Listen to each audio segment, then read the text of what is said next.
Well, here we go. Thursday morning. What a handsome day, and a lovely Cornishman day today. I haven't had a chance reading yet, but there we are. A bit gardening though. Tomatoes are coming on, cucumbers are coming on. So I hope everybody's all right. Staying safe. Keep smiling. I mean, this is just what the doctor ordered for all of us, isn't it? It do make you feel better. That's what I can say. Does us all good. Now, anyhow, I got one or two birthdays here now today. Um, it's Graham Coates' birthday today. Happy birthday to you, Graham, over there, over Flick. And Peter Marshall is his birthday today. So happy birthday to you as well, Part. Of course, my youngest brother, old David Smitheram, is his birthday today. You have a lovely day today, Dave. Now, I've got a couple of birthdays I've really got to put on for Saturday coming, really.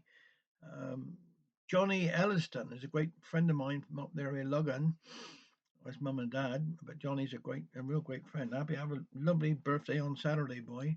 And another dear friend of mine, he live up in England, obviously up in Devon, but Leighton Lucas is his birthday on Saturday, so happy birthday to you too.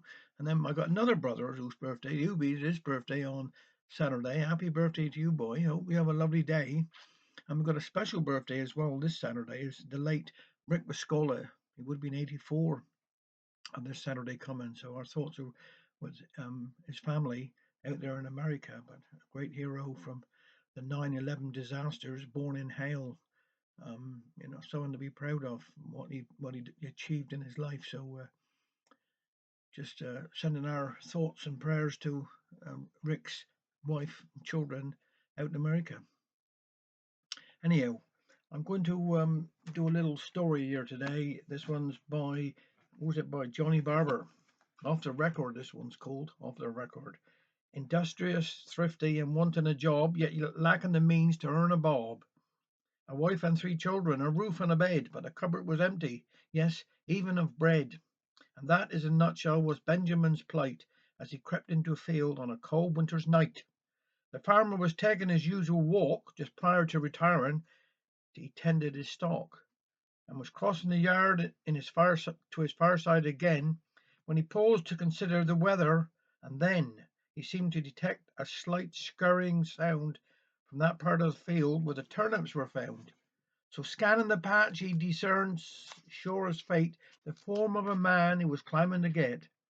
It was useless to chasten and futile to shout, so he conquered the impulse, and turning about, went into his missus and told what he saw. They agreed this was clearly a case for the law. Poor Ben tramped through the country from Trenwith to Goo, just looking and longing for someone to do, and daily returned from his weary quest, all spent and embittered and sorely depressed. One night he said, "Seems to me, Martha, my maid, it's turnips or nothing again, I'm afraid."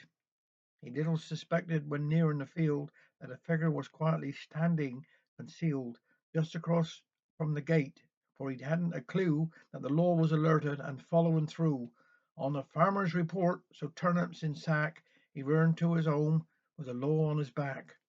Mr. Bennett's, for that was the constable's name, having noted the house to which Benjamin came.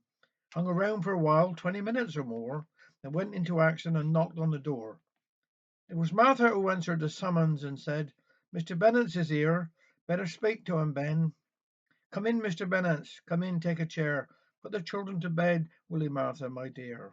They talked on together as only men can who respect one another, and so man to man the story was told. And after a while Mr. Bennett remarked, with a trace of a smile, "When I followed you home, Ben, and got to your door, I just hung around till I felt pretty sure that you'd all had your suppers, and now I must go. But you'll see me again in an hour or so. The law is the law, though I pity your plight, and my only concern is to do what is right." So the copper departed, his heart strangely stirred by the scene he had witnessed, the story he had heard, on conflicting emotions and loyalty strained. But the law was the law, and his duty remained to his cloth and his calling, and yet did not St. Paul among virtues name charity greatest of all. Thus pondering deeply the problem on hand, he was soon among men who could well understand all the heartbreak of poverty, some even then, but were little removed from the plight of poor Ben. But they acted in charity, honoured the greed, and would share of their last with a stranger in need. No name had been mentioned, nor any required, to achieve the result Mr. Bennett desired. So with his cash in his pocket and joy in his heart, he made for the grocer's and adding his part, compared with the others how best he should spend this bountiful gift on behalf of a friend. There was bread in abundance, with treacle and jam, fresh eggs, and a generous helping of ham. A packet of tea and a get Uncle cheese, and some cheap in the drawer for the kids, if you please. Then the shopkeeper's wife, bless her heart, copped the lot, with a nice saffron cake. What a beautiful thought! Poor Martha and Ben, such a horrible gloom seemed to hover about them in that little room. Just fancy, said Ben, all this better to do for the want of the price of a rooty or two.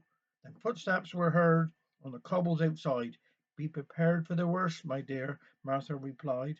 Far be it from me to attempt to intrude on the intimate scene on the joy that ensued, as the copper, like Santa Claus, beaming and bright, dropped in with his blessing from out of the night. It's good to receive, but as true as I live, it's much better, he thought, if you're able to give.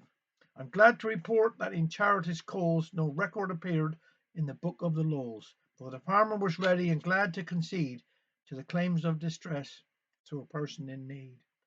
Had been wiser, he thought, he had made a request, than so burden his conscience and risk an arrest. Thanks very much. All have a nice bank holiday.